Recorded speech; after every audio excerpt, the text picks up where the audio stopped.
You're getting ready for weigh-in right around the corner, basically a couple days away. How tough is it? Because, it's one thing to have that label as, oh, the guy's gigantic for the weight, but then there's a downside. It probably sucks down the stretch as you're trying to make weight.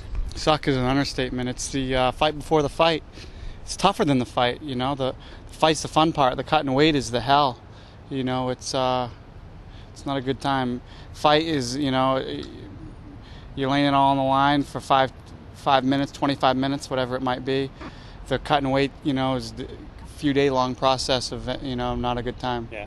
And you were saying you can eat a little bit, but it's more the water that kills you? Yeah, because you're dehydrating. I'm not dying of starvation, but I'm dying of thirst. All right. Well, let's look back at the first fight. I don't even know, what do you get out of the first fight? Because obviously it's a crushing victory. The guy makes a mistake, you blast him, you finish him. But in terms of figuring out his style, his well-roundedness, did you really get anything out of it? No. I mean, it's a fight in the past, and it's hard to pull anything out of it. You just fight in the future.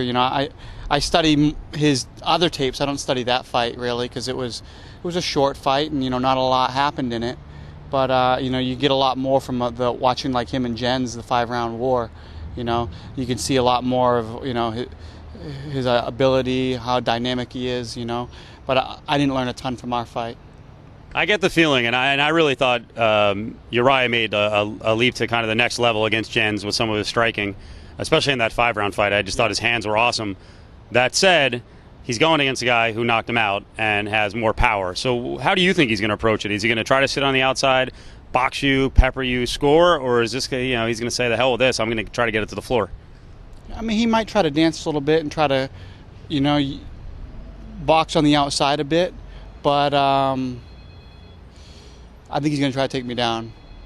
Yeah, I think, yeah. Who's the last guy who had success taking you down? I've only been taken around a few times in MMA, man. I'm pretty tough to take down. Maybe, I don't know, man. Yeah. It's been a while. I'm trying to think from watching his fights, because he's taking guys down so easily. How would you qualify him as a takedown artist? What kind of style does he have? Because everyone uses different elements in takedowns. How is his takedowns? Yeah. I mean, he's a great wrestler. He did very well. In high school and college, so he is a great wrestler. MMA, though, he's a little wild, and he gets taken down a lot in MMA, My wrestling in MMA is good, man. I don't get taken down very often because of I think some of it's my punching power keeps the guys away, and they're a little afraid to get in, to shoot, But he's a great scrambler, man. He can end up on top. You got to be very careful with him. So, I'm seeing you in pound-for-pound list. People are talking about you as, the best 145 in the world, and yet I don't get the sense that you feel fully satisfied or that you're being given full credit. Like, you have to do this again to kind of finish it off and officially lock yourself in. Is that the way you're thinking? I mean, all those rankings are just opinions, That's all that is. The only thing that really matters is the WEC belt. Everything else is talk. The WEC belt is the number one guy in the world at 145 pounds, and that's what I have, Pound for pound rankings, all that's just opinions, doesn't matter. All that matters is who has the WEC title, and right now I got it, and I'm just going to try to hang on as long as I can. I know every fighter says when they're fighting in someone else's hometown, no big deal. I mean, what do you think it'll be like? No big deal, man. Yeah. Like you said. It's, once they shut the gate, you're fighting alone, and I think, when they boo me, it makes me want to fight more. I think I get more nervous if I got everybody cheering for me. Right. Like, I don't want to let them down. If I'm booed, it's like the pressure's off. Like, they don't like me anyway. Right. What's the worst that's going to happen, So you just go out, and it's almost like calling you out and makes you want to fight even more, personally. Yeah. Let me ask you about the worldwide picture. Yamamoto, I think they were bringing him in. You saw him on some video blogs. They had him around some of the events. That's Kid Yamamoto, who was on, this long winning streak, had been off for a little while, but was 17-1. He loses to a guy who worked with Uriah. What do you think is going to happen now? I mean, do they want to bring him over? And that's probably a fight that, you would have wanted. That would have been a high-level fight, probably for good money, too. Or does the loss not mean that much? I mean, do we all overreact? Like, oh, the loss now ruined him. Now he's not marketable. They do. People, that's the thing. People write you off so quick in this sport. Mm-hmm. You're only good as the last fight. And like Uriah, he loses one, and then, a lot of people jump on and say, he's no good. It's the fight game. You're going to lose. I'm going to lose. It's going to happen. If you stay in the business and keep fighting good guys, you're going to lose. you can bounce back, but you don't write guys off that quick. You know, he'll be back. He's a tough fighter. You know, everybody. He was also coming off a really long layoff too. Yeah, it's tough, man. And stylistically, this kid Joe Warren was pretty tough. Warren is tough, yeah. And everybody's beatable. This game is not like, oh, this guy is nobody's going to touch him. It's like Anderson Silva, all these guys. Right. They're going to lose, man. It's tough. It's not easy to stay unbeaten in this sport or go on long streaks because there's so many variables and there's so many tough guys. So you got a lot of reasons to be motivated, obviously. Get a second win, cement it, take this guy out 2 times, continue to build yourself as a champ, make money. I'll give you one last one. Do you, you're a Maine guy, do you care if, you can remain champ and eventually maybe be the first, big-time MMA card to make their way into Maine, because I guess it's going to be sanctioned here soon? Oh, I'd love to fight in Maine. That would be really cool. It'd be a dream come true.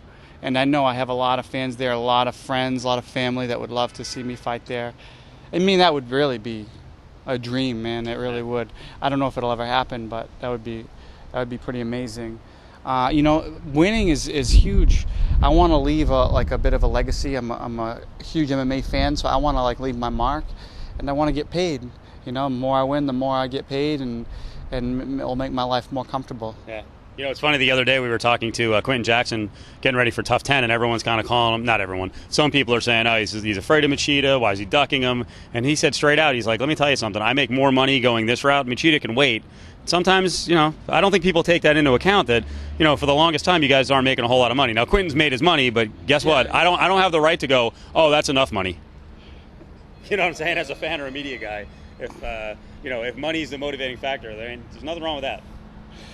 Man, money is it's important. It makes the world go right. It's our job, man. It's what we do for a living. It's not all about I want to be yes, it is. It's about being the best fighter in the world. But you also got to put a roof over your head, and that's part of the game as well. And that's what I'm trying to do. I think people forget too that it's also, the fight game is about promoting. I don't know if you had a take on Kimbo Slice getting a spot on Tough. But my reaction was, holy cow, that's great. It's going to be good for everybody. Hell, potentially you make more money off of that guy going on there if he's successful. If it brings more eyes to him, maybe it brings more eyes to you. I mean, I don't know if it'll bring more eyes to me, but it'll bring more money to the UFC. Yeah. It'll bring him some money. But it's a great move, man. I'll be tuning in to watch it. I'm interested.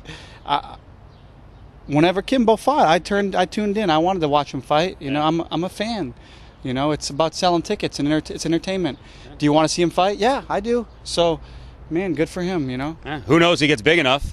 Mike Brown could come, 6 months from now, shaved head, giant beard. You're the White Kimbo. Why not? No, it's not going to work. It's a little patchy, but I'm working on it. No shaved head either. No, and I got a full head. I'm not going balding yet. There you go. All right, Mike Brown, little light talk today as he gets ready for the fight against Uriah. Good luck. Right on, brother. Thanks, man.